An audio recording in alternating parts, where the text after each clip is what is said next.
ఓం గురుర్బ్రహ్మ గురుర్విష్ణు గురుర్దేవో మహేశ్వర గురు సాక్షాత్ పరబ్రహ్మ తస్మై శ్రీ గురవే నమః. దత్తాత్రేయ సమారంభాం రమణాచార్య మధ్యమాం సత్యానందర్షి పర్యంతాం వందే గురు పరంపరాం. శౌరాద్రినాథచరణాంబుజయుగ్మరుక్మ వ్యామోహతదితరాణి తృణాయ మేనే. అస్మద్గురోర్భగవతోస్య దయైకసింధో శ్రీ సత్యమౌని చరణౌ శరణం ప్రపద్యే. వ్యాసాయ విష్ణురూపాయ వ్యాసరూపాయ విష్ణవే నమో వై బ్రహ్మనిధయే వాసిష్ఠాయ నమో నమః. వ్యాసం వసిష్ఠనప్తారం శక్తే పౌత్రమకల్మషం పరాశరాత్మజం వందే సుఖతాతం తపోనిధిం. కృష్ణాయ వాసుదేవాయ హరయే పరమాత్మనే ప్రణతః క్లేశనాశాయ గోవిందాయ నమో నమః. నారాయణం నమస్కృత్య నరం చైవ నరోత్తమం దేవీం సరస్వతీం వ్యాసం తతో జయముదీరయేత్. మూకం కరోతి వాచాలం పంగుం లంఘయతే గిరిం యత్కృపాతమహం వందే పరమానందమాధవం. సద్గురుదేవుల చరణారవిందాలకు ప్రణామాలు అర్పిస్తూ మనం భగవాన్ శ్రీ సత్యానంద మహర్షి భక్త మండలి ముంబైలో శ్రావణ మాస కార్యక్రమ సందర్భంగా మనం శ్రీ విష్ణు పురాణం గురించి తెలుసుకుంటున్నాం. ఇవాళ 18వ రోజు.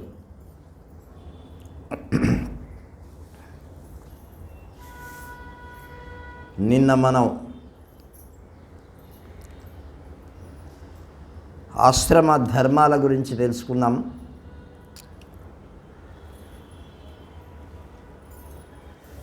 గృహస్థాశ్రమం, వానప్రస్థాశ్రమం, సన్యాసాశ్రమం, మరి బ్రహ్మచర్యాశ్రమం, ఈ 4 ఆశ్రమాల గురించి, మరి ఆశ్రమ ధర్మాలు ఎలా ఉంటాయి వాటి గురించి కూడా తెలుసుకోవడానికి మనం ప్రయత్నం చేద్దాం. ఔరువుడు అనేటటువంటి మహర్షి సగర చక్రవర్తితో చెప్తున్నాడు, మైత్రేయ మహర్షికి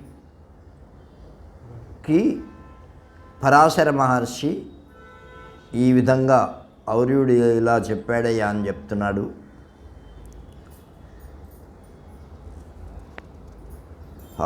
వర్ణాశ్రమ ధర్మాల్లో మొట్టమొదట బ్రహ్మచర్యాశ్రమం. వాడు బాలుడు ఉపనయనం అయిన తర్వాత వేదాలను అభ్యసించడంలో ఆసక్తి గలవాడై బ్రహ్మచర్యాన్ని అవలంబించి గురువు యొక్క గృహంలో నివసించాల. అక్కడ శౌచము, ఆచారము పాటిస్తూ గురు శుశ్రూష చేయాలి. వ్రతాలు, నియమాలు కూడా పాటించాలి.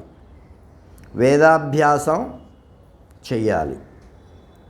ఉభయ సంధ్యల్లో అంటే ఉదయము సాయంకాలం సంధ్యల్లో సూర్యుణ్ణి ఉపాసించాలి.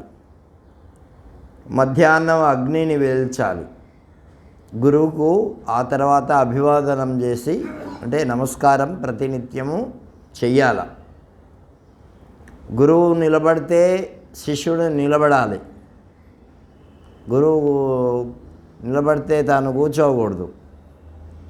ఆయన నడిస్తే నడవాలి వెనుక. ఆయన కూర్చుంటే ఆయన కూర్చోమని చెప్తే కింద నేల మీద కూర్చోవాల. శిష్యుడు గురువుకు ప్రతికూలంగా ఉండరాదు.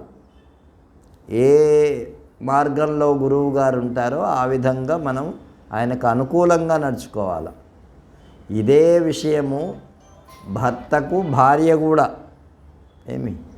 కాబట్టి ఆయనకు ఎదురుగ్గా కూర్చుండి పరధ్యాన్నంగా ఉండరాదు. ఇప్పుడు పక్కనే ఇక్కడే ఉన్నాం మనం, కానీ మన మనస్సు ఎక్కడో తిరుగుతూ ఉంటుంది. అట్లా ఉండకూడదు. గురువుగారు చెప్పే మాటల మీద, ఆయన ఆచరించే వాటి మీద నీకు శ్రద్ధ ఉండాలి. ఆయన చెప్పిన వేదమే చదవాలి. గురువు అనుమతితో భిక్షాటనం చేయాలి, భిక్షాన్నం భుజించాలి. ఏమి పూర్వము కూడా గురుకులాల్లో అన్నం పెట్టేవారు. అట్లా పెట్టలేనటువంటి గురువులు ఉంటే భిక్షాటనకు వెళ్ళి తీసుకొని వచ్చి గురువుకు కూడా అన్నం పెట్టిన తర్వాత వాళ్ళు తినాల. ఇప్పుడు మన దుర్వాస మహర్షి దగ్గర 10,000 మంది శిష్యులు ఉండేవారు. ఏమి వాళ్ళకు విద్య అధ్యయనం అన్నీ చేయించేవాడు. అటువంటి చోట తప్పకుండా అన్నం మొదలైనవి తయారు చేసి వాళ్ళే పెట్టేవాళ్ళు గురుపత్ని. అట్లాగే వశిష్ఠ మహర్షి దగ్గర కూడా రాముడు ఎంతో కాలం ఉన్నాడు. అక్కడ వాళ్ళ పత్నులు పెట్టేవాళ్ళు. ఈ కృష్ణుడు కూడా చదువుకున్న చోట అన్నీ సమిధలు అవి ఇవి అన్నీ తీసుకొచ్చి మరి వాళ్ళ పత్ని పెట్టేది. ఆచార్యుడు స్నానం చెయ్యకముందే తాను స్నానం చేయాలి. ఏమి ప్రాతకాలంలో ఆయనకు కావలసినటువంటి సమిధలు, యజ్ఞానికి సంబంధించినటువంటివి అన్నీ రెడీగా పెట్టాలి. జలము మొదలైనటువంటి అన్నీ కూడా తయారు చేసి పెట్టాలి. అధ్యయనం చేయవలసిన వేదం చదవాలి. ఆయన అనుమతితో మరి గృహస్థాశ్రమం ఒకవేళ స్వీకరిస్తాను అంటే గురువుగారికి దక్షిణ ఇచ్చి గురువుగారి అనుమతి పొంది అప్పుడు ఇంటికి వచ్చి గృహస్థాశ్రమం స్వీకరించాలి. అప్పుడు విధిపూర్వకంగా పెళ్లి చేసుకొని భార్యను పొందాలి. స్వీయ అంటే సొంత కృషితో పనిచేసి తనను భార్యను పోషించాలి. ఏమి గృహస్థ కార్యక్రమాలను యథాశక్తిగా ఆచరించాలి. తర్పణాదులు, పితృదేవతలకు యజ్ఞాదులు, అన్నముల చేత అతిథులను, స్వాధ్యాయం చేత ఋషులను, సంతానం పొందడం వల్ల ప్రజాపతిని సంతృప్తిపరచాలి. పిండ తర్పణాదుల చేత పితృదేవతలను, ఇవే పంచయజ్ఞాలు అంటారు. యజ్ఞాదుల చేత దేవతలను, అన్నం మొదలైనటువంటి వాటి చేత అతిథులను, ఇంటికి వచ్చినటువంటి వాళ్ళను, స్వాధ్యాయం అంటే వేదాధ్యయనం చేత ఋషీశ్వరులను, సంతానం పొందడం చేత ప్రజాపతిని సంతృప్తిపరచాలి. బలిప్రదానం చేత ప్రాణికోటిని, అంటే మనం కొద్దిగా అన్నం అక్కడ వేస్తాం చూడండి. అట్లా పూర్వము ప్రత్యేకంగా యజ్ఞం చేసేవాళ్ళు కొంతమందే ఉండేవాళ్ళు.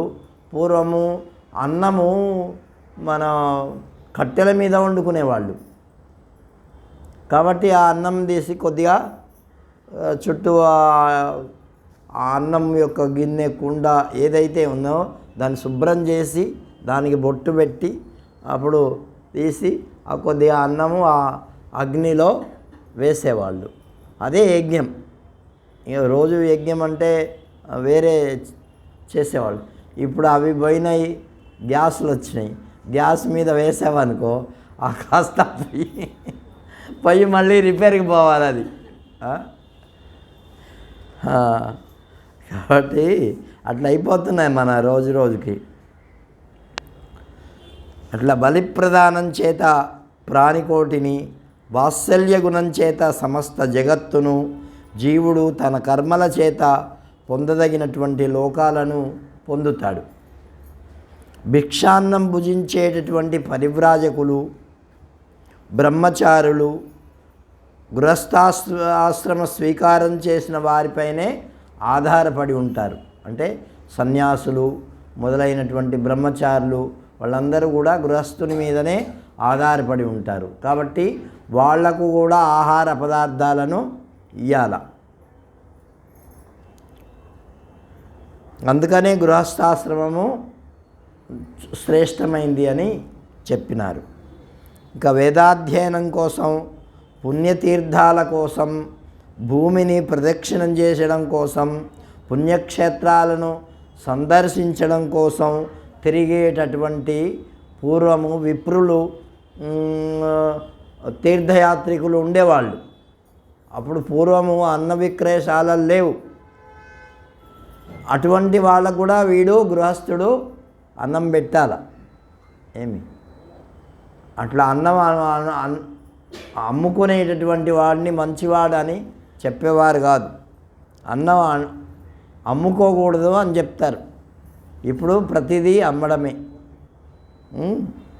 కాబట్టి ఇల్లు అనేది లేక, తిండి అనేది సంపాదించుకోకుండా, సాయంకాలం అవడంతోనే ఎక్కడుంటే అక్కడే ఇల్లుగా భావించే వారందరికీ గృహస్థే ఆశ్రయం. అట్లా పోయేటటువంటి వాళ్ళకు తన ఇంట్లో స్థానం ఇవ్వాలి. అందుకనే పూర్వము మనకు సంబంధం లేకుండా వరండాలు కట్టుకునేవాళ్ళు. అర్థమైందా?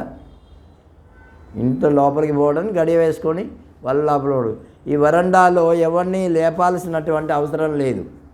ఆ వరండాలో పడుకునేవాడు. అట్లా వాళ్ళకి ఆశ్రయస్థానం ఉండేది. కానీ ఇప్పుడు ఆ వరండాలు కూడా కటకటాలు పెట్టేసి మూసేస్తున్నాం కదా. నిజమే, ఇప్పుడు పరిస్థితిలో అంతే. ఎందుకంటే ఎవడు ఎప్పుడు వస్తాడో ఎట్లా వస్తాడో ఎవడికి తెలియదు. కాబట్టి మనం తలుపు వేసుకొని ఉంటున్నాం. కాబట్టి వాళ్ళందరికీ ఈ గృహస్థాశ్రమమే కన్న తల్లి లాంటిదన్నమాట. గృహస్థుడు తన ఇంటికి వచ్చిన వారికి స్వాగతం చెప్పాలి, అర్ఘ్యపాద్యాలు సమర్పించాలి, మనస్సుకు నచ్చేటట్లుగా మాట్లాడాలి. వాళ్ళ మనస్సుకి ఆసనం మీద కూర్చోబెట్టాలి, భోజనం పెట్టాలి. ఒకవేళ వాళ్ళు రాత్రి ఉంటామంటే పరుండడానికి కూడా పక్కా ఏర్పాటు చేయాలి. అతిథి ఎవని ఇంటి నుంచి నిస్పృహగా వెళ్ళిపోతాడో ఆ గృహస్థునకు అతడు ఏమంటే వాడేం చేయడు పాపం, వాడు వెళ్ళిపోతాడు. కానీ అతను ఏదైనా తెలియక తెలిసి ఏదైనా పాపం చేస్తే ఆ పాపం ఈ గృహస్థుడికి వస్తుంది. వాడి పుణ్యం, గృహస్థుడు ఏమన్నా పుణ్యం చేసి ఉంటే ఈ అతిథి పట్టుకొని పోతాడు. ఆ పుణ్యాన్ని.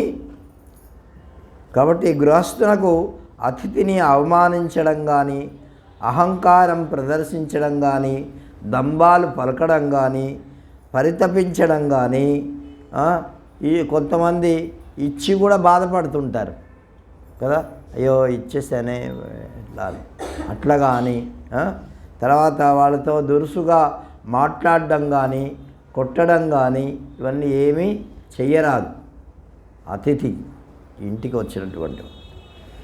గృహస్థుడు తాను చేయవలసినటువంటి ఉత్తమ విధిని చక్కగా ఆచరిస్తే అన్ని బంధాలు తొలగి వాడు పుణ్యలోకాలకు తానంతట తానే పోతాడు. ఎవరిని ఏమీ అడగాల్సినటువంటి అవసరం లేదు. విముక్తుడైపోతాడు. వాడు ఉత్తమ లోకాలకు వెళ్తాడు. ఇక వయస్సు కొంత మళ్ళిన తర్వాత మరి అటువంటి వాడు ఏం చేయాలయ్యా అంటే తాను చేయవలసినటువంటి పనులన్నీ పూర్తి చేసి భార్య వస్తానంటే తనతో తీసిపోవాలి, లేదా నేను రాను అంటే కొడుకుల దగ్గర వదిలిపెట్టేసేసి తాను అరణ్యానికి వెళ్ళిపోవాలి. దీన్ని ఏమంటారు? వనప్రస్థాశ్రమం. కానీ ఇప్పుడు ముసలైపోయి ఆ కుక్కి మంచంలో పడి చచ్చేదాకా అక్కడే ఉంటాడు వాడు, బయటకి పోతున్నాడు ఎవడన్నా. ఇక అక్కడ కూడా ఏం తినాలి అంటే ఆకులు, కందమూలాలు, పండ్లు ఆహారంగా భుజించాల. జుట్టు, గెడ్డము, జడలు ధరించాల, వాటిని తీసేయకూడదు. నేల మీద మాత్రమే పడుకోవాలి. ఏంటి వానప్రస్థాశ్రమంలో. మునివృత్తిని స్వీకరించాల. ఎవరన్నా తన కుటీరానికి వస్తే అక్కడ కూడా అతిథులను ఆదరించాలి. తనకున్న దాంతో పూర్వం ఋషీశ్వరులంతా కూడా అరణ్యాల్లో, రామాయణంలో దాంట్లో మనం చూస్తుంటాం కదా, వచ్చినటువంటి అతిథులకు వాళ్ళ పళ్ళు పాలు ఏదో ఒక సత్కారం చేసేవాళ్ళు. అదే కదా మన శబరి చేసినటువంటి క్రియ. శబరి ఆమె మునివృత్తిలో ఉంది. ఏమి వచ్చినటువంటి రాముడికి ఆతిథ్యం ఇచ్చిందా లేదా? ఆ పండ్లు అవే ఏవో తనకు దొరకనటువంటివి తెచ్చిపెట్టాల్సిన అవసరం లేదు. తనకు దొరికినటువంటివి తాను తినేటటువంటివే.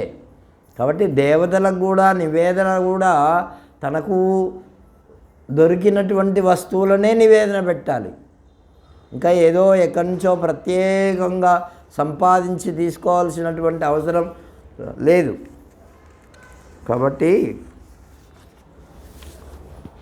చర్మము, రెల్లు, దర్భలతో వేసిన వస్త్రాన్ని ధోవతిగా ధరించాలి. ఎవరు? ఈ వానప్రస్థుడు. ఉత్తరీయంగా ధరించాలి. ఉదయము, మధ్యాహ్నము, సాయంకాలము స్నానం చేసి సంధ్య వార్చాలి. వీడికి 3 సార్లు స్నానం. 3 సార్లు సంధ్య. దేవతలను విశేషంగా పూజించాలి. హోమం చెయ్యాలి. అభ్యాగతులను ఆదరించాలి. భిక్ష వెయ్యాలి. బలిప్రదానం చెయ్యాలి. చాలా శ్రేష్టమైనటువంటి పనులు ఇవన్నీ కూడా. ఎవరికి? వానప్రస్థుడికి. అడవిలో దొరికే నూనెతోనే ఈ తన శరీరాన్ని రాసుకోవాల. తలంటూ చెయ్యాల. శీతోష్ణాలు ఓర్చుకోవాలి. అంటే ఎండకు, వానకు వాడు ఓర్చుకోవాలి. అట్లా వాడు తపస్సు చెయ్యాల. వానప్రస్థుడైన వాడు నియమంతో ఈ వ్రతచర్యను ఆచరిస్తే, మునిలా జీవిస్తే అతడు పొందాల్సినటువంటి ఉత్తమ లోకాలు వాడు పొందుతాడు. అన్ని దోషాలు అగ్నిలో పడవేసినటువంటి కర్రపుల్లల్లాగా దగ్ధమైపోతాయి.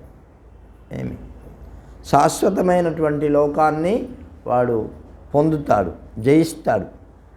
మహాజ్ఞానులు 4వ ఆశ్రమం వాళ్ళు యతీశ్వరులు, సన్యాసులు. భిక్షుకాశ్రమం అంటారు దాన్ని. ఏంటి? భిక్ష. కాబట్టి దాని యొక్క స్వరూపాన్ని కూడా నేను నీకు చెప్తా, విను అంటున్నాడు ఔరుడు. సగర చక్రవర్తికి ఈ విషయము చెప్తున్నారు. రాజా, పుత్రులు, ద్రవ్యాలు, భార్య వీటి యందు అనురాగం వదిలిపెట్టాల. సన్యాసి అయినటువంటి వాడికి మాత్సర్యం వదిలిపెట్టాల. అప్పుడు చతురాశ్రమం అంటే యతి సన్యాసాశ్రమం స్వీకరించాలి. ధర్మము, అర్థము, కామము అనే త్రివర్గాలకు సంబంధించినటువంటి సమస్త కార్యాలను విడిచిపెట్టాలి. అది ఇక శత్రువు, మిత్రుడు మున్నగు వారి యందు కూడా స్నేహభావం కలిగి ఉండాలి. సమస్త జంతువుల యందు సమబుద్ధి కలిగి ఉండాలి. దేన్ని కూడా ద్వేషించరాదు. 4 రకాలైనటువంటి జన్మలు ఉంటాయి. జరాయుజములు, అండజములు, శ్వేతజములు, ఉద్విజములు అని. ఈ జరాయుజములు అంటే మావిని తొలగించుకొని పుట్టేవి. అంటే ఈ ఆవు, మనుష్యుడు ఇట్లా ఉన్నాయి కదా, అవి జరాయుజములు అంటారు. తర్వాత అండజములు అంటే గుడ్డును పగలగొట్టుకొని పుట్టేటటువంటి జంతువులు. స్వేదజములు అంటే మన చెమట నుంచి పుట్టేటటువంటివి. పుడతాయా లేవా? ఏం పుడతాయి చెప్పండి? అరే నల్లులు ఇవన్నీ ఆ చెమటతోనే పుడతాయి. ఉద్భిజములు అంటే వృక్షాలు, ఈ మట్టిని పెగిలించుకొని బయటకు వచ్చేటటువంటివి. చెట్లన్నీ అంతే కదా, ఏ చెట్లు వేసినా కూడా మట్టిని. కాబట్టి ఈ 4 రకాలైనటువంటి శరీరములు కలిగినటువంటి ప్రాణుల మీద మనస్సు, వాక్కు, కర్మల ద్వారా ఏ విధమైనటువంటి హాని చేయకూడదు. ఎవరికి, ఎవరైనా సరే అన్నింటితోనూ సన్నిహితమైన సంబంధం పెట్టుకోకూడదు. ఎవరు? యతీశ్వరుడు. గ్రామంలో ఒక రాత్రి ఉండాలి, పెద్ద పట్టణమైతే 5 రాత్రులు ఉండాలి. ఏ చోట ఎవరి యందు ప్రీతి కానీ ద్వేషం కానీ పెట్టుకోకూడదు. ఈ విధంగా భిక్ష కోసమై ఒక 5 ఇండ్లు మాత్రం 4 ఇండ్లు మాత్రం తిరగాలి. అది కూడా ఎప్పుడు తిరగాలి అంటే వంట పూర్తి అయిపోయి వాళ్ళ పొయ్యిలన్నీ ఆర్పేసిన తర్వాత వెళ్ళాలి. దానికి కూడా నియమం ఉంది. ఎప్పుడంటే అప్పుడు పోకూడదు.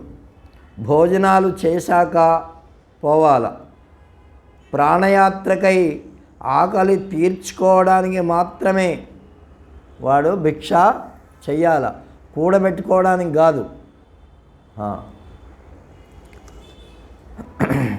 కామము, క్రోధము, అలాగే దర్పము, మోహము, లోభము మున్నగు దోషాలను పూర్తిగా విడిచిపెట్టాల. పరివ్రాజకుడు మమకారం అసలు పనికిరాదు, అహంకారం పనికిరాదు. సర్వప్రాణులకు అభయమిచ్చేటటువంటి వాడుగా ఉండాలి. ఏ ప్రాణికి భయపడేవాడుగా ఉండకూడదు. ఇతర ప్రాణుల నుంచి ఇంకా తన శరీరంలో ఉన్న జఠరాగ్ని అంటే పొట్టలో ఆకలి అనేటటువంటి జఠరాగ్ని, ఇది అగ్ని 3 రకాలైంది ఉంది. బడవాగ్ని, దావాగ్ని, జఠరాగ్ని. మన శరీరంలో ఉండేది జఠరాగ్ని. ఈ అరణ్యాల్లో ఉండేటటువంటిది దావాగ్ని. బడబాగ్ని అనేది సముద్రాల్లో ఉంటుంది, నీళ్ళల్లో వస్తుంది. మరి అప్పుడప్పుడు ఎప్పుడన్నా చూసుంటారేమో, సముద్రాల్లో అగ్ని ఉద్భవించి మండుతూ ఉండేది. అరే నీళ్ళల్లో ఎట్లా మండుతుంది అంటే ఆ లోపల ఉండేటటువంటి నూనెలు కొన్ని ఉంటాయి. ఇప్పుడు పెట్రోలు ఇవన్నీ ఎక్కడి నుంచి వస్తున్నాయి? భూమిలోంచే వస్తున్నాయి దాంట్లో అట్లా. కాబట్టి సముద్రంలో కూడా ఇప్పుడు ఆయిల్ తీస్తున్నారు కదా, అట్లా ఒక్కొక్కసారి వస్తాయి. వాటిని ఏమంటారు? బడవాగ్ని అంటారు. కాబట్టి భిక్ష ద్వారా సంపాదించినటువంటి ద్రవ్యాలను అవిస్సుగా వేసి, అంటే ఈ జఠరాగ్ని, కడుపులో ఉండేటటువంటి జఠరాగ్నిని చల్లార్చాల. తన నోటిలో హోమం చేసేటటువంటి విప్రుడు అగ్నిహోత్రం చేస్తున్నటువంటి వాడు కూడా ఈ ప్రత్యేకంగా అగ్నిహోత్రం చేయాల్సినటువంటి అవసరం లేదు ఎతికి, అట్లా అగ్నిహోత్రం చెయ్యాల. ఇంకా బ్రహ్మం కంటే భిన్నమైంది మిథ్య అని, సమస్త జగత్తంతా కూడా ఈ భగవంతుని అంశమే అని భావించాలి. తన సంకల్ప బుద్ధితో అలవర్చుకొని పవిత్రాత్ముడై మోక్షాశ్రమంలో అంటే యత్యాశ్రమంలో చెప్పబడిన రీతిగా సంచరిస్తూ ఎవడైతే ఉంటాడో వాడు ఇంధనం లేని అగ్ని వలె శాంతుడై ఉంటాడు. అగ్ని ఏదన్నా కర్ర వేస్తే పొగ వస్తుంది కదా, ఆ కర్ర ఏమి లేకుండా ఉంటే స్వచ్ఛంగా పొగలేని అగ్నిలాగా ఉంటుంది అన్నమాట. అట్లా వీడు కూడా పాపం లేనటువంటి వాడుగా తయారై ఉంటాడు. ఇక ఆ తర్వాత 4 ఆశ్రమాలకు 4 వర్ణాలకు సంబంధించినటువంటి క్రియలను చెప్పావు మహారాజా, ఓ గురువుగారు. పురుషులకు సంబంధించినటువంటి సంస్కార రూపమైన కర్మలను గురించి నేను వినాలనుకుంటున్నా అన్నాడు సగరుడు మహారాజు. అప్పుడు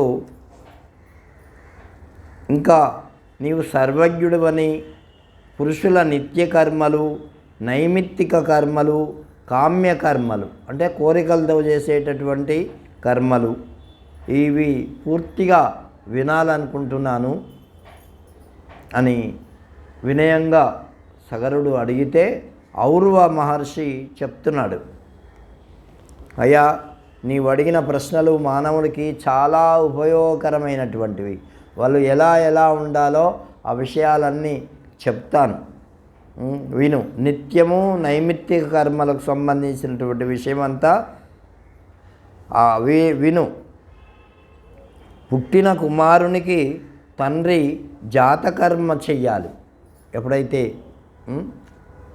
కుమారుడు కానీ కుమార్తె కానీ జాతకర్మ అంటే పుట్టినటువంటి దానికి ఏదో చేస్తారు. అట్లే అతని అభివృద్ధి రూపమైనటువంటి కర్మ కూడా చేయాలి. ఇంకా వాడు అప్పటి నుంచి పుట్టినప్పటి నుంచి పెరుగుతాడు కదా, దానికి సంబంధించినటువంటి కర్మ కూడా చేయాలి. తూర్పు దిక్కుగా జంటలుగా విప్రులను కూర్చోబెట్టి భోజనం చేయించాల. ఎప్పుడు? పుట్టిన తర్వాత. ద్విజన్ముల ఆచారాన్ని అనుసరించి దైవ కార్యము పితృకార్యము చెయ్యాలి.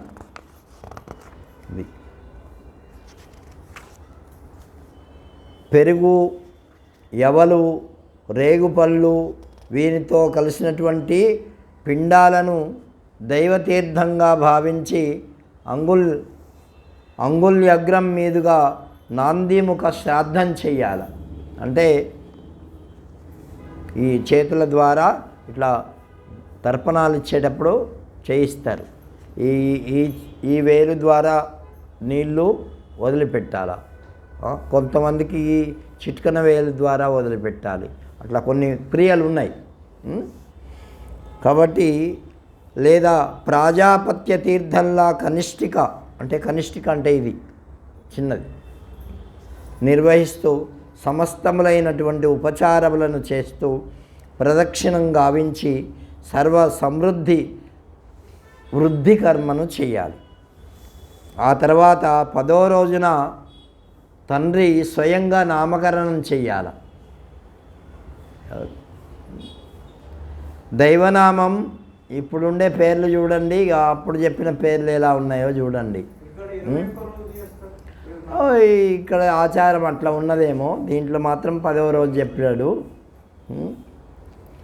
దైవనామం పేరుతో మొదటగా ఆయన పేరు పెట్టాలి. ఎవరైతే పుట్టారో దేవుని యొక్క పేరు ముందు పెట్టాల. ఆ తర్వాత చెంటు, కంటు, కుక్క, నక్క, ఎలుక అని పెట్టి ఇప్పుడు అన్నీ అటువంటివే కదా, అసలు ఏం పేర్లకు అర్థం లేదు. దీంట్లో చెప్పాడు ఆ మాట కూడా. పురుషుడైతే పురుషవాచకంగా పేరు పెట్టాలి, స్త్రీ అయితే స్త్రీవాచకంగా పేరు పెట్టాలి. మరి బ్రాహ్మణుడైతే శర్మ అనే పేరు చిట్ట చివర ఉండాలి. క్షత్రియుడైతే వర్మ అని ఉండాలి. క్షత్రియునికైతే గుప్త అని ఉండాలి. ఇక శూద్రునికైతే దాసు అని ఉండాలి. దాసు.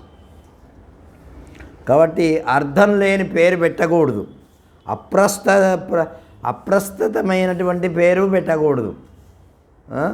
ప్రశస్తంగా అన్నటువంటి పేరు పెట్టకూడదు. అపశబ్దంతో కూడినటువంటి పేరు పెట్టకూడదు. అశుభమైనటువంటి పేరు పెట్టకూడదు. ఏవగింపు కలిగేటటువంటి పేరు పెట్టకూడదు. తర్వాత పేరులో కూడా అక్షరాలు సరి సంఖ్యలో ఉండేటట్టుగా చూడాలి. అంటే సరి సంఖ్య అంటే 2, 4, 6, 8 ఇట్లా. మరీ చాంతాడంత పేరు పెట్టకూడదు. ఏమి చిన్నది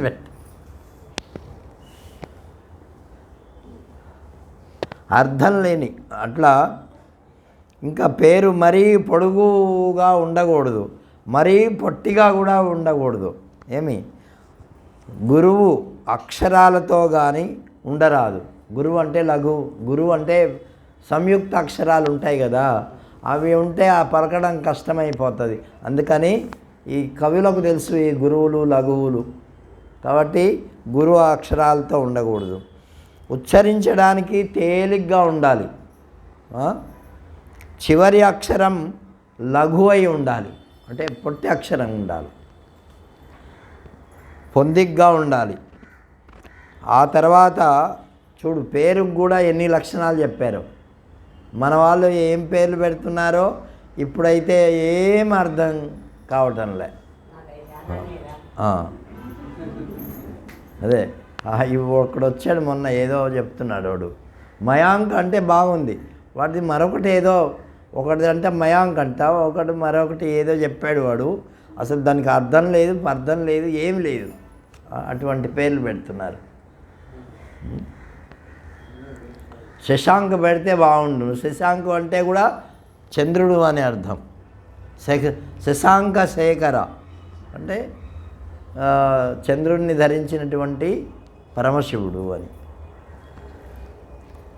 కాబట్టి అనంత సంస్కారం, ఉపనయనం ఆ తర్వాత 5వ సంవత్సరంలో బ్రాహ్మడికి చేయాలా, 9వ సంవత్సరంలో క్షత్రియుడికి చేయాలా, 11వ సంవత్సరంలో వైశ్యుడికి చేయాలా, ఆ తర్వాత 12వ సంవత్సరంలో శూద్రుడికి చేయాలి.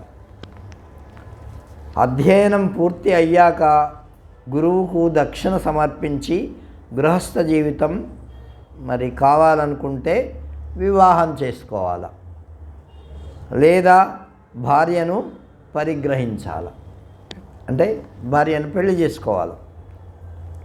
బ్రహ్మచర్య దీక్షను వహించి సంకల్పపూర్వకంగా గురు శుశ్రూషను, అనంతరం గురుపుత్రుల యొక్క శుశ్రూషను అంటే సేవను చేస్తూ అలా కూడా కాలం గడపచ్చు.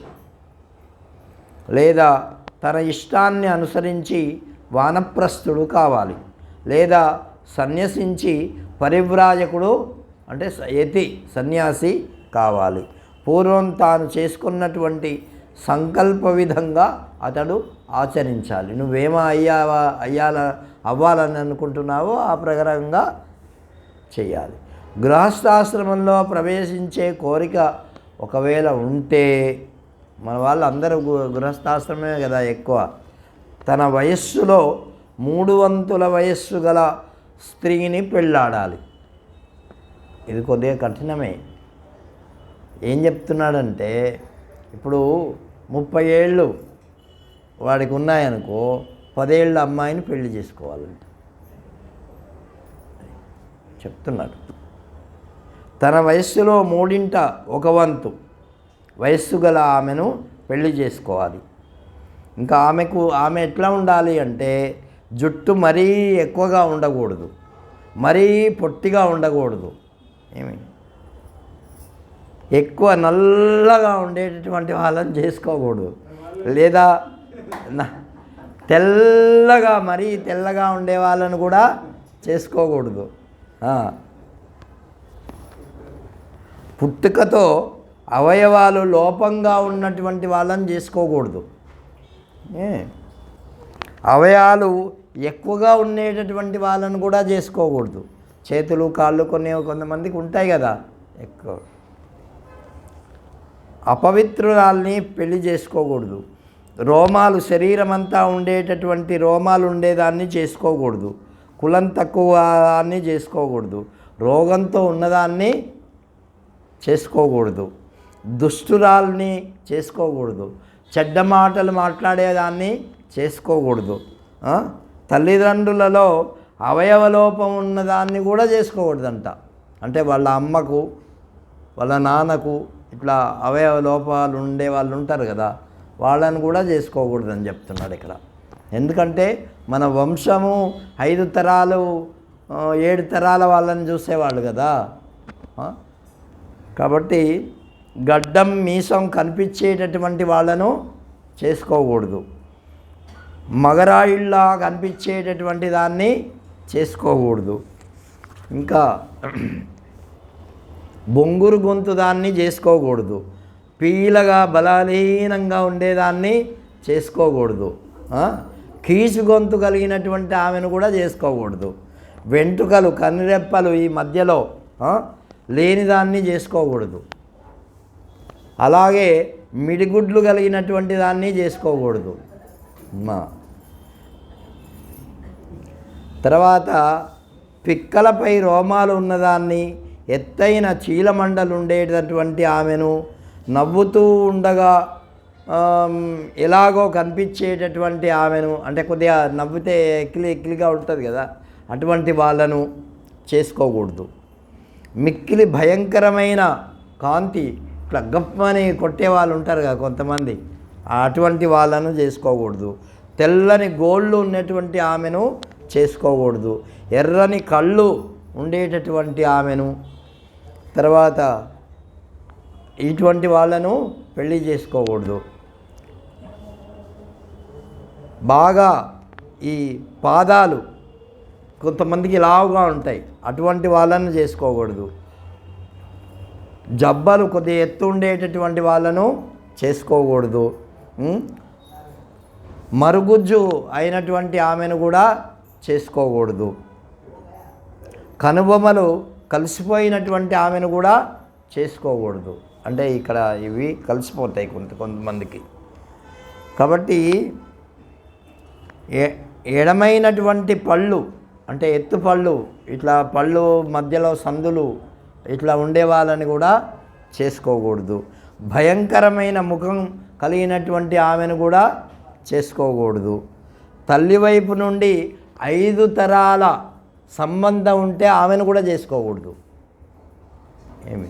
అంటే తల్లి వైపు ఉండేటటువంటి వాళ్ళు ఇట్లా ఉంటారు కదా.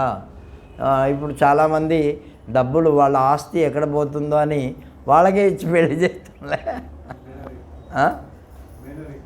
మేనరికం.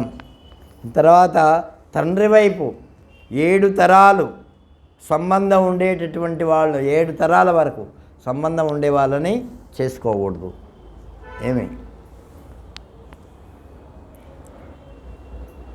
ఈ పెళ్ళిళ్ళలో కూడా 8 రకాల పెళ్ళిళ్ళు ఉన్నాయి. ఏమిటి ఆ పెళ్ళిళ్ళలో ప్రాజాపత్యం అందరికీ ఆచరించదగినటువంటిది. దాంట్లో ఏం చెప్తున్నారంటే బ్రాహ్మము, దైవము, ఆర్షము, ప్రాజాపత్యము, అసురము, గాంధర్వము, రాక్షసము, పైశాచము అని 8 రకాల పెళ్ళిళ్ళు. దాంట్లో విద్యా ఆచారం గల వరుణ్ణి పూజించి కన్యాదానం చేయడం అది బ్రాహ్మం. ఇక యజ్ఞ సమయంలో ఋత్విజ్యునికి కన్యనియ్యడం, అంటే దానంగా అతనికి ఇవ్వడం అది దైవం. ఇక వరుణ్ నుండి కొన్ని పూర్వకాలంలో గోవునన్నా ఇంకేమన్నా తీసుకొని అతనికి కన్యనిచ్చేవాళ్ళు. అది కన్యాశుల్కం కాదు, అది వేరే, అది ఆర్షం. వీళ్ళిద్దరూ ఇక పెద్దలందరూ ఒప్పుకొని వాళ్ళు కలిపి వాళ్ళకు పెళ్లి చేయడం అది ప్రాజాపత్యం. ఇది అందరికీ ఆచరణీయం, అందరూ చేయదగినటువంటిది. ఎట్లా అంటే అట్లా చేయకూడదు. కన్యాశుల్కం అంటే వాడు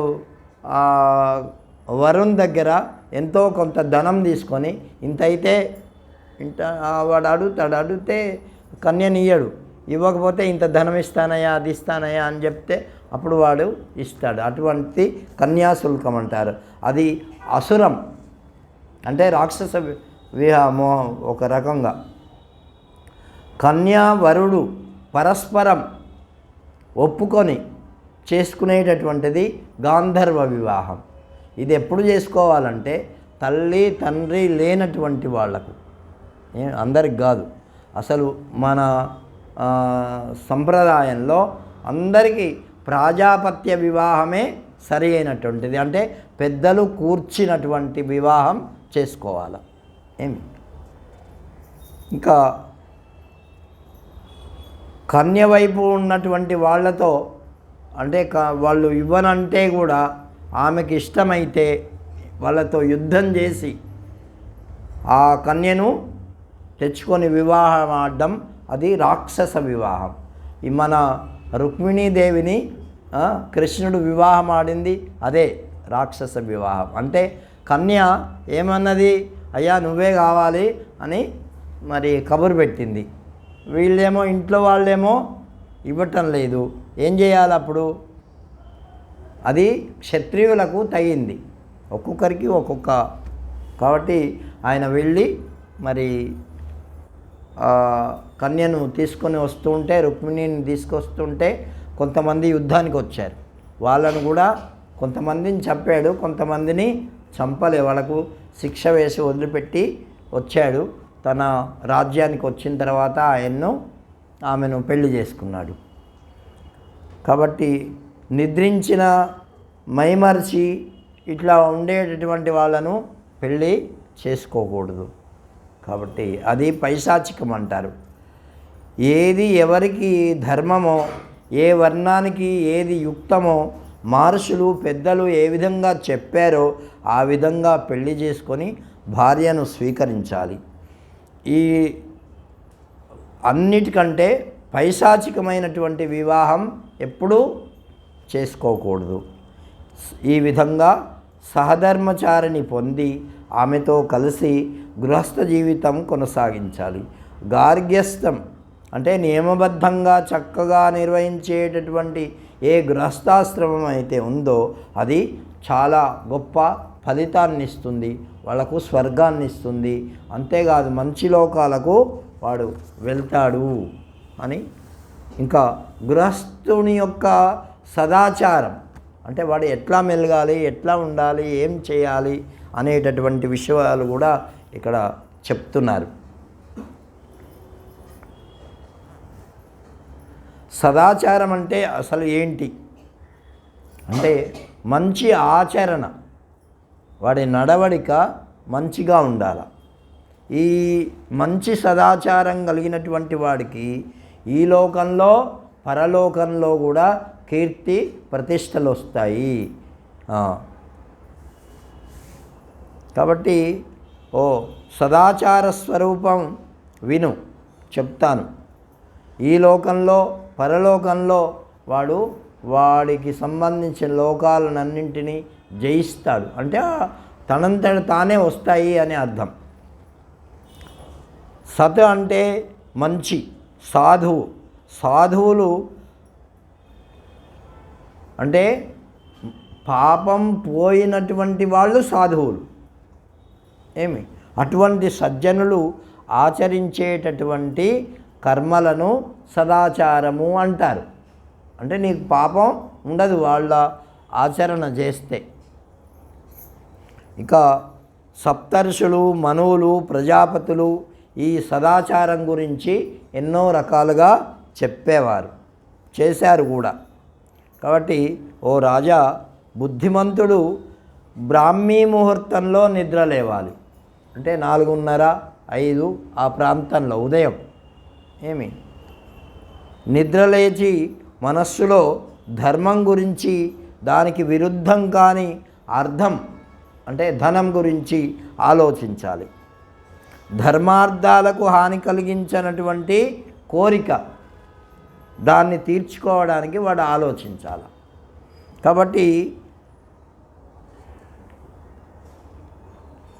కనిపించకుండా ఉండేటటువంటి అనిష్టము మరి తొలగించుకోవడానికి ఈ ధర్మ అర్థ కామాలు త్రివర్గంపై వాడు సమదృష్టిని కలిగి ఉండాలి.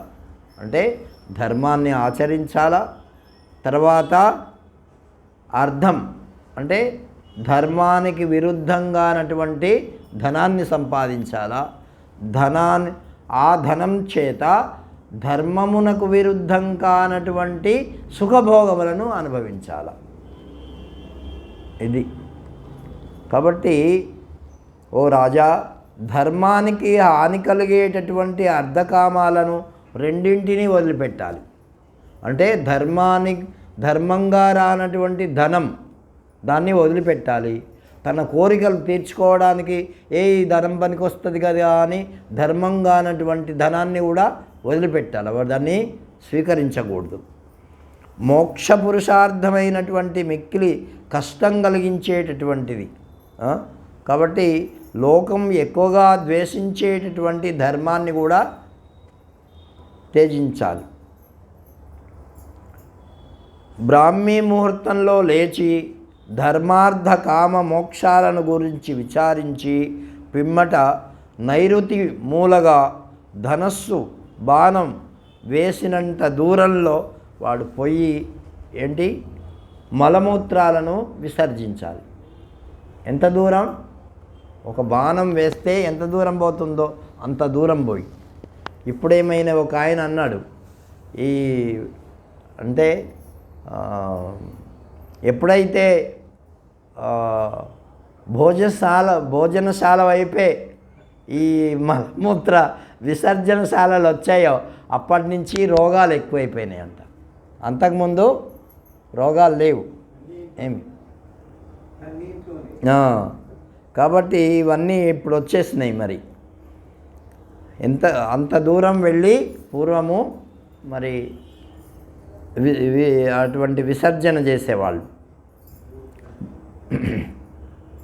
నివాస గృహానికి దూరంగా ఉండాలి అవి.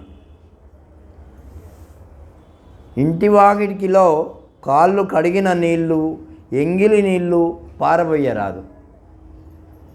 ఇంటి ముందర వాకిలు ఉంటుంది కదా, ఈ కాళ్ళు కడిగిన నీళ్ళు అక్కడ పోయడం, ఎంగిలి నీళ్ళు పోసేయడం, ఇట్లా కొంతమంది ఏవో కడిగి అట్లా పోస్తుంటారు కదా, అవి చేయరాదు. తన నీడలో, చెట్టు నీడలో గోవు, సూర్యుడు, అగ్ని, వాయువు, గురువు, ద్విజుడు మున్నగు పూజ్యులు ఉన్నటువంటి ఎదురుగ్గా ఉన్నప్పుడు ఎవడు కూడా మలమూత్ర విసర్జన చేయరాదు. ఏమి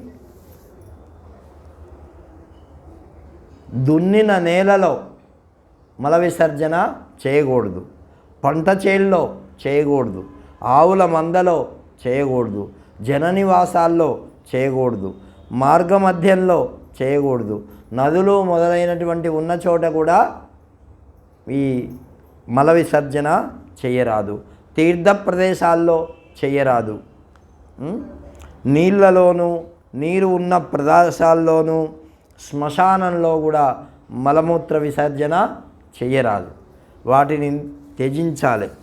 ఇంకా ప్రాజ్ఞుడైనటువంటి వాడు ఆపద లేని సమయంలో, అనగా ఏ రోగము కష్టము లేనటువంటి వేళల్లో వాడు దూరంగా ఇవి చెయ్యాలి.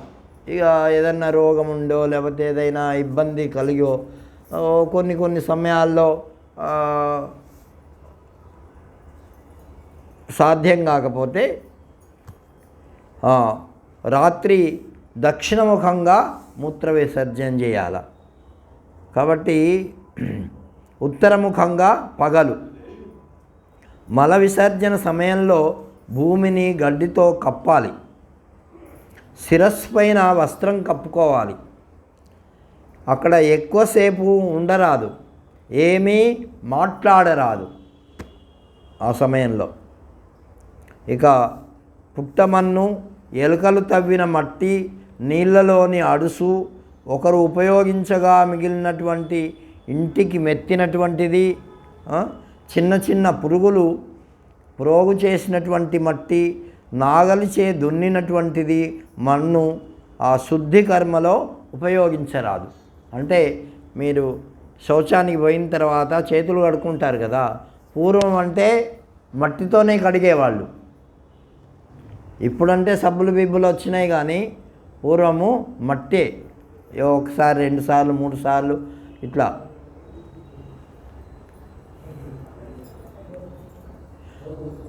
మూత్రం విడిచే అవయవాన్ని ఒకసారి, మలం విడిచే అవయవాన్ని 3 సార్లు కడగాలి. ఎడమ చేతిని 10 సార్లు కడగాల. చేతులను 7 సార్లు మట్టితో కడగాల. తర్వాత వాసన, నురుగు, బుడగలు లేనటువంటి స్వచ్ఛమైన నీటితో కడగాలి. మళ్ళీ మట్టిని జాగ్రత్తగా తీసుకొని మళ్ళీ చేతులకు పెట్టుకొని మళ్ళీ కడగాలి. ఈ విధంగా మట్టిని 2 పాదాలకు పట్టించుకొని మంచినీటితో పాదాలు కడుక్కొని 3 సార్లు ఆచమించాలి. అంటే ఇట్లా నీళ్ళు నోరు కూడా ఏదో ఇదిగా వస్తుంది కాబట్టి నోరును కూడా కడుక్కోవాలి. నీటితో శిరస్సుపై ఉన్న ఇంద్రియాలను శిరస్సును తాకాలి. పిమ్మట భుజాలను నాభిని హృదయాన్ని తాకాలి. ఈ విధంగా శుద్ధి స్నానం గావించిన పిమ్మట జుట్టు అలంకరించుకోవాలి. ఏంటి వెంట్రుకలు దువ్వుకోవడం అది చేయాలి. దువ్వుకునేటప్పుడు అద్దము, కాటుక, మంగళ ద్రవ్యాలు, గరిక, అలంకరణ సామాగ్రి అన్నీ గృహస్థుడు ఉపయోగించుకోవచ్చు. అటు పిమ్మట ఎవరు మాట్లాడేది?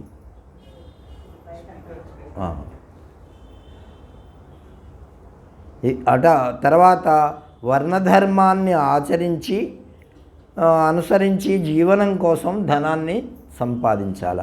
శ్రద్ధతో కూడుకున్నటువంటి వాడే యజ్ఞయాగాదులు చేయాల.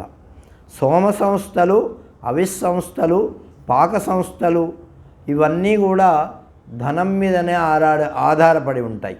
ఏమిటవి అంటే అగ్నిష్టోమం, అత్యగ్నిష్టోమం, ఉక్త్యం, షోడశి, వాజపేయం, అతిరాత్రం, ఆప్తోర్యామం అనేటటువంటివి యజ్ఞాలు. ఇవన్నీ కూడా ధనం లేకపోతే ఇప్పుడు కూడా యజ్ఞం చేస్తే ధనం అక్కడ పెట్టాల్సిందే కదా, లేకపోతే ఎవరు చేయిస్తాడు? అట్లా హవిస్సులు 7: అగ్న్యాధేయం, అగ్నిహోత్రం, దర్శపూర్ణమాసాలు, ఆగ్రాయణం, చాతుర్మాస్యము, యజ్ఞ పశుబంధనము, సౌత్రమణి అనేటటువంటివి. ఇంకా పాక సంస్థలు అంటే భోజనానికి సంబంధించినటువంటివి.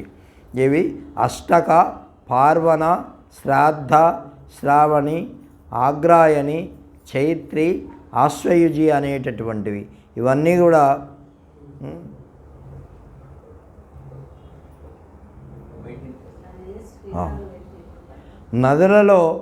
నదాలలో, చెరువులలో, కోవెల వద్ద, కోనేళ్లలో, సెలయేళ్లలో నిత్యకర్మానుష్ఠానం కోసం స్నానం చేయాలి.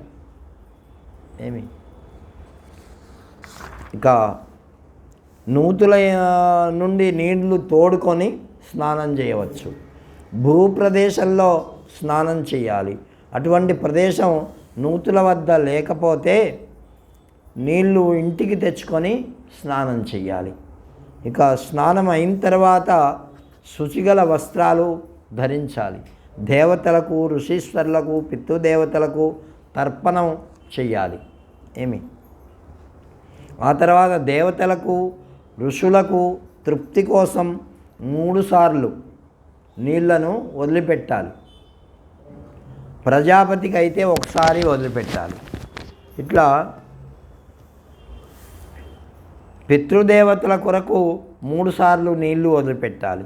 అలాగే పితామహునకు, ప్రపితామహునకు, పితామహుడు అంటే తండ్రి యొక్క నాన్న, తాతగారు.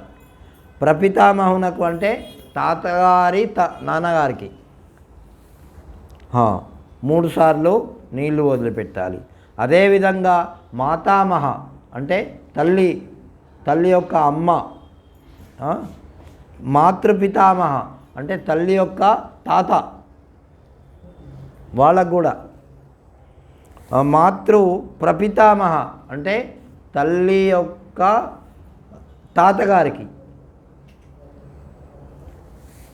కూడా శ్రాద్ధం అంటే నీళ్ళు వాళ్ళ పేరు చెప్పి వదిలిపెట్టాల. అందుకని మా స్వామి చెప్తుంటాడు, మీ పేరు, మీ తండ్రి పేరు, మీ తాత పేరు చెప్పండి అని. కాబట్టి అది సంకల్పంలో అట్లా. కాబట్టి ఆ జలం అమ్మకు, అమ్మమ్మకు, ఆమె అమ్మకు, గురువుకు, గురుపత్నికి, మేనమామకు, వారందరికీ జలాన్ని వదిలిపెట్టాలి. తర్వాత ప్రియమిత్రునికి, భూమిని పాలించేటటువంటి రాజుకు కూడా తర్పణం ఇవ్వాలి. దేవతర్పణము అయిన తర్వాత సకల ప్రాణులకు వాడు తర్పణం ఇవ్వాల.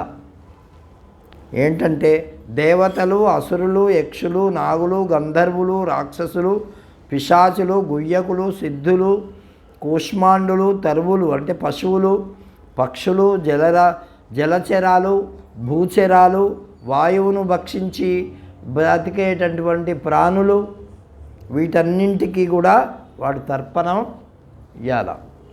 ఏమిటి? సమస్త నరక ప్రదేశాలలో యాతనలు పొందేటటువంటి పేరుతో కూడా వీడు తర్పణం చేయాలి. ఎందుకంటే వాళ్ళకు కూడా సుఖం కలగాల అని, వారి తృప్తికై. అంతేకాదు బాంధవులు, అబాంధవులు, బాంధవులు కానటువంటి వారు, జన్మ బాంధవులు, వాళ్ళందరికీ కూడా తర్పణం చెయ్యాల. నేను ఇచ్చేటటువంటి నీళ్ళు వాళ్లకు చేరాలా, వాళ్ళకు సుఖం కలగాల అని, తృప్తి కలగాలి అని. ఆకలి దప్పికతో బాధపడుతూ ఎక్కడ ఏ విధమైనటువంటి వారికైనా సరే, అంటే ఎవరైనా సరే అటువంటి వాళ్ళకు కూడా ఈ తిలోదకాలు పోయి వాళ్లకు సుఖాన్ని కలిగించాలా అని. ఇంత పని ఉంది గృహస్థుడికి. ఏమి? తర్పణం చెయ్యాలి. నృపాల కామ్యోదక ప్రదానం కూడా చెయ్యాలి. తర్పణం ఇస్తూ సకల జగత్తును తృప్తిపరచాలి. అంతేకాదు రాజా వీరికి మిక్కిలి శ్రద్ధతో కూడుకున్నవాడై ఆ తర్పణాలు ఇవ్వాలి. ఈ విధంగా జగత్తుకు తృప్తిపరిచినందువల్ల మానవుడు చేయవలసినటువంటి ఆచరించవలసినటువంటి ధర్మాన్ని ఆచరించి వాడు పుణ్యాన్ని పొందుతాడు. అనంతరం వివస్వంతునికి, తేజస్వరూపునికి, విష్ణుప్రకాశవంతునికి, జగత్సృష్టికారకునికి, పవిత్రునికి, కర్మసాక్షికి, సవితృదేవతలకు అంటే సూర్యుడు మొదలైనటువంటి దేవతలకు నమస్కారం చేయాలి. ఏమి? సూర్యభగవానునికి కూడా మరి జలాంజలి సమర్పించాలి. ఆ తర్వాత జలాభిషేకంతో, పుష్పాలతో, ధూపము ఉన్నటువంటి నైవేద్యాలతో గృహదేవతలను, ఇష్టదేవతలను పూజించాలి. ఏమి? అందుకే అనంతరం అగ్నిహోత్రం చేయాలి. మొట్టమొదట బ్రహ్మను ఉద్దేశించి ఆహుతి ఇవ్వాలి. ప్రజాపతిని ఉద్దేశించి ఆహుతి సమర్పించాలి. ఆ తర్వాత హవిస్సును భూమి కోసం, మేఘాల కోసం ఉదక పాత్రలో వెయ్యాలి. తర్వాత ద్వారంలో ధాతకు, విధాతకు, గృహమధ్యంలో బ్రహ్మకు బలిప్రదానం చెయ్యాలి. ఈ విధంగా దిగ్దేవతలకు అంటే మన దిక్కులకు ఉంటారు కదా దేవతలు. ఎన్ని దిక్కులు ఉన్నాయి? 4, ఇంకా 8, ఇంకా 10 దిక్కులు ఉన్నాయి. ఏమిటవి? 1 తూర్పు, దక్షిణం, పడమర, ఉత్తరం. దీనికి మధ్యలో అంటే ఉత్తరానికి దక్షిణానికి మధ్యలో ఒకటి ఉంటుంది ఆగ్నేయం. దక్షిణానికి పశ్చిమానికి మధ్యలో ఒకటి ఉంటుంది నైరుతి. వాయవ్యానికి పశ్చిమానికి ఒకటి మధ్యలో ఉంటుంది మూల, అది వాయవ్యం. మరి ఈ ఉత్తరానికి మళ్ళీ తూర్పుకి ఒక కోనలో ఉండేది ఈశాన్యం. ఇక్కడికి ఎన్ని అయినాయి? 8 అయినాయి. ఇంకా 2 ఎక్కడి నుంచి తెస్తావు? ఒకటి ఆకాశము, ఒకటి భూమి. కాబట్టి ఇవి 10. ఇట్లా వీటికి కూడా వాయవ్యంలో వాయువుకు, సమస్త దిక్కులలోనూ ఆయా దిక్కులకు, బ్రహ్మకు, అంతరిక్షానికి, సూర్యునికి మరి ఈ తర్పణాలు ఇవ్వాలి.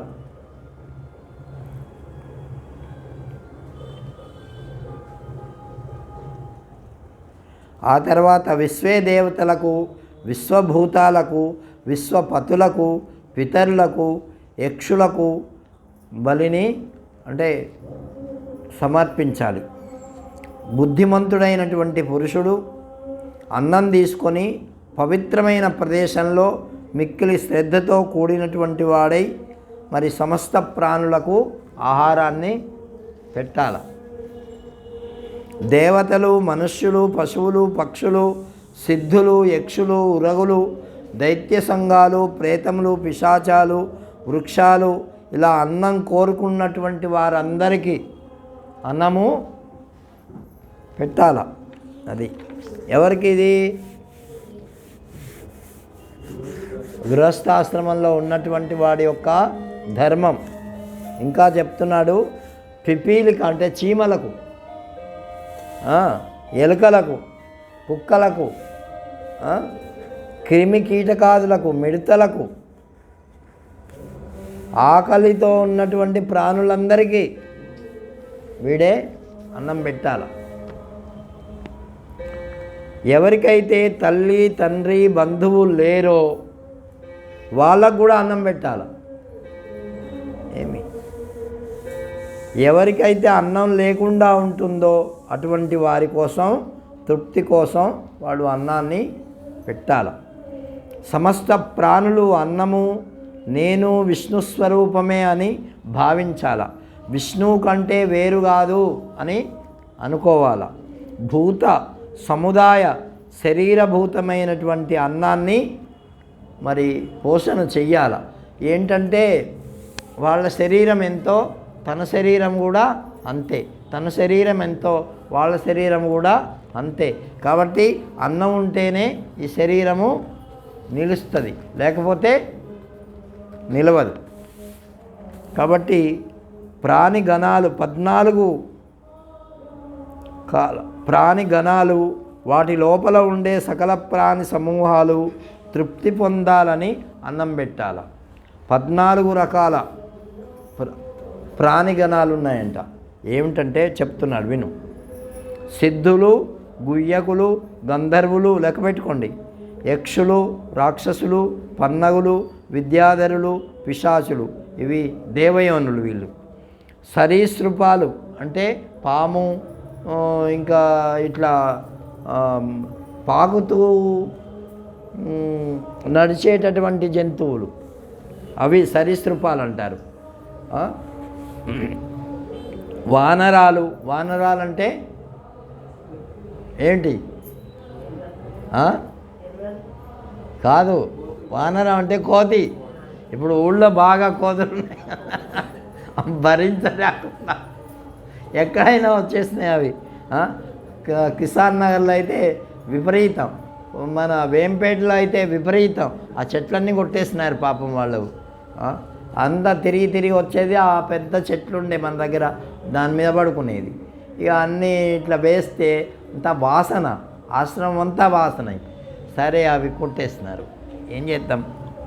కాబట్టి మృగాలు, పక్షులు, ఈ 5 తిరియక్కులు అంటారు, వాటిని కూడా అట్లాగే మనుష్య జాతి మొత్తము 14 రకాలైనటువంటి ప్రాణులు ఉన్నాయి. వాటన్నిటికీ అన్నం పెట్టేది ఎవడు? గృహస్థే పెట్టాల. ధనం అంటే సంపాదించాలా, అదే చెప్పాడు. మళ్ళీ ఎట్లా అంటే అట్లా సంపాదించకూడదు, ధర్మంతో సంపాదించాల. గృహస్థుడు అందరికీ ఆశ్రయమైనటువంటి వాడు. సమస్త ప్రాణుల ఉపకారం కోసం ఈ భూమి మీద ఉండాల. తర్వాత శునకాలు, చండాలురు, పక్షులు, ఇంకా ఎవరైతే పతితులు ఉన్నారో, అలాగే పిల్లలు లేని మానవులు ఎవరైతే ఉన్నారో అటువంటి వారి కోసం కూడా ఆహారం పెట్టాలి. ఇప్పుడు కొంతమందికి కొడుకులు ఉండరు, కూతుళ్ళు ఉండరు, ఎవ్వరు ఉండరు. వాళ్ళు ఎట్లా బతకాలి మరి? ఈ బతికున్నంత వరకు మరి ఆకలి వేస్తూనే ఉంటుంది కదా. కాబట్టి ఆ తర్వాత అతిథి సత్కారం చెప్తున్నాడు. ఎట్లా గృహస్థుడు అతిథి సత్కారం చేయాలో, వాడు ఏమేమి ఆచరించాలో, ఈ సంతానం ఎలా గనాలో అది కూడా చెప్పాడు ఈ దీంట్లో. కాబట్టి అది రేపు తెలుసుకుందాం. మనకు ఇవాళ సమయం అయిపోయింది. దీంట్లో గృహస్థుడికి ఉండేటటువంటి ధర్మాలు చాలా నిక్కచ్చిగా, నిర్దుష్టంగా, ఏం మొహమాటం లేకుండా చెప్పాడు.